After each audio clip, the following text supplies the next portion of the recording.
আমরা যে পর্দায় সিনেমার জাদু দেখি তার পেছনের গল্পটা কিন্তু প্রযুক্তির। ভাবলে অবাক লাগে, সিনেমার পুরো ইতিহাসটাই আসলে কয়েকটা দারুণ প্রযুক্তিগত সমস্যা সমাধানের গল্প। তো চলুন আজ সেই জাদুকরী জগতের রহস্যটা একটু ঘেঁটে দেখা যাক। আচ্ছা, কখনো কি মনে হয়েছে যে কতগুলো স্থির ছবি স্টিল ইমেজ কিভাবে পর্দায় চলমান হয়ে ওঠে? এটাই ছিল সিনেমার একেবারে শুরুর দিকের সবচেয়ে বড় প্রশ্ন। উদ্ভাবকদের প্রথম এই ধাঁধারই সমাধান করতে হয়েছিল। এর পেছনের বিজ্ঞানটা কিন্তু বেশ মজার। এটাকে বলে পারসিস্টেন্স অফ ভিশন। এটা আসলে আমাদের চোখের একটা চালাকি। ধরুন, অনেকগুলো স্থির ছবি যদি খুব দ্রুত একের পর এক দেখানো হয়, আমাদের ব্রেন তখন আর সেগুলোকে আলাদা আলাদা ছবি হিসেবে ধরতে পারে না, বরং সেগুলোকে একটা চলমান দৃশ্য হিসেবেই দেখে। আর ঠিক এভাবেই তৈরি হয়ে যায় সিনেমার সেই ম্যাজিক। পুরো যাত্রাকে আমরা মূলত তিনটা ভাগে দেখতে পারি। প্রথমত, কিভাবে স্থির ছবিকে গতি দেওয়া হলো। দ্বিতীয়ত, সেই ছবিতে শব্দ যোগ করার বিপ্লবটা কিভাবে ঘটল। আর সবশেষে, সিনেমা তার নিজের অস্তিত্ব টিকিয়ে রাখার জন্য কিভাবে আরও বড়, আরও বিশাল হয়ে উঠল। চলুন এক এক করে দেখি। তো চলুন গল্পের প্রথম পর্বে যাওয়া যাক, সেই একেবারে শুরুর দিনগুলোতে, যখন স্থির ছবি প্রথমবার চলতে শুরু করেছিল। দিনটা ছিল 1895 সালের 28শে ডিসেম্বর। প্যারিসে লুমিয়ের ভাইরা প্রথমবার সবার সামনে তাদের চলচ্চিত্র প্রদর্শন করলেন। আর বলা যায় ঠিক সেই মুহূর্ত থেকেই সিনেমার এই অবিশ্বাস্য প্রযুক্তিগত যাত্রার আনুষ্ঠানিক শুরু।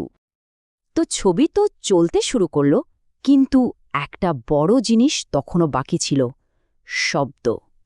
নির্বাক যুগ পেরিয়ে সিনেমার সামনে এসে দাঁড়ালো নতুন একটা চ্যালেঞ্জ। ছবিকে কথা বলাবো কিভাবে? ব্যাপারটা ভাবলে এখন বেশ অবাক লাগে, তাই না? তখনকার নির্বাক ছবিগুলো শ্যুট করা হতো সেকেন্ডে প্রায় 16 থেকে 18টা ফ্রেমে। 1 সেকেন্ডে 16টা ছবি। শুধু দেখার জন্য এটা ঠিকঠাক কাজ চালিয়ে দিত। কিন্তু সমস্যাটা হলো, এই কম গতিতে শব্দের সাথে তাল মেলানো ছিল প্রায় অসম্ভব। শব্দর রেকর্ড বা প্লেব্যাক কোনোটাই ঠিকমতো হতো না। আর ঠিক তখনই 1927 সালে এই সমস্যার সমাধান নিয়ে এলো একটা সিনেমা, দ্য জ্যাজ সিঙ্গার। এটাই ছিল প্রথম বাণিজ্যিকভাবে সফল সবাক চলচ্চিত্র, যেটাকে তখন বলা হতো টকি। আর এই এক সিনেমার ইতিহাসকে পুরোপুরি বদলে দিল। এখন প্রশ্ন হল, শব্দকে ঠিকঠাকভাবে ছবির সাথে মিলাতে কি করতে হবে? সমাধানটা ছিল ক্যামেরার গতি বাড়ানো।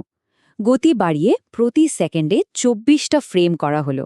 এই যে একটা নির্দিষ্ট স্ট্যান্ডার্ড গতি, এটাই পরিষ্কার আর স্থিতিশীল শব্দের জন্য খুব জরুরি ছিল।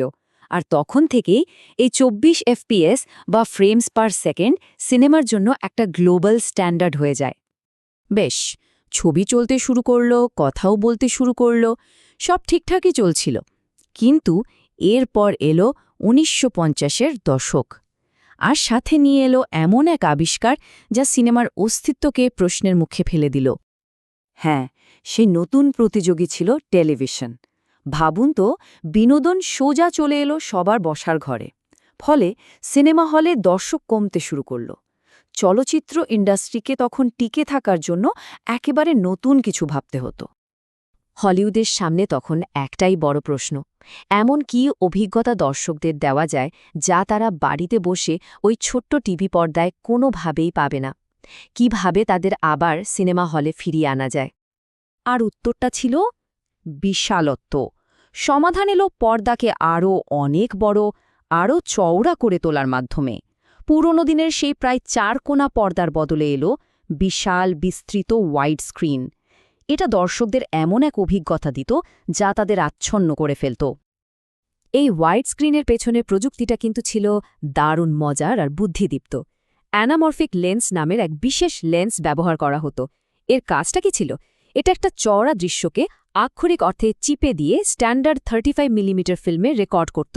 আর তারপর সিনেমা হলে প্রজেক্ট করার সময় আরেকটা বিশেষ লেন্স দিয়ে সেই চিপে যাওয়া ছবিটাকে আবার টেনে লম্বা করে বিশাল পর্দায় দেখানো হতো। দারুণ না ব্যাপারটা?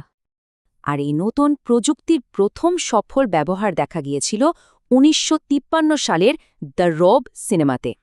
দর্শকরা প্রথমবারের মতো সিনেমাস্কোপের এই জাদুকরী অভিজ্ঞতা পেলেন, আর বলা বাহুল্য তারা পুরোপুরি মুগ্ধ হয়ে গিয়েছিলেন। তবে শুধু সিনেমাস্কোপই কিন্তু একা ছিল না, এটা একটা দৌড়ের মতো ছিল। বিভিন্ন স্টুডিও তখন নিজেদের ওয়াইড স্ক্রিন ফরম্যাট নিয়ে কাজ করছিল, যেমন সিনেরামা, ভিস্টাভিশন। সবার লক্ষ্য কিন্তু একটাই ছিল, সিনেমা হলের অভিজ্ঞতাকে আরও বড়, আরও আকর্ষণীয় করে তোলা। সুতরাং টেলিভিশনের সাথে লড়াইয়ে সিনেমার মূল কৌশলটা ছিল খুব পরিষ্কার: পর্দাকে আরও চড়া করো, আরও বড় করো, আর সবকিছুকে আরও দর্শনীয় করে তোলো। এমন কিছু দেখাও যা ছোট পর্দায় কল্পনাও করা যায় না।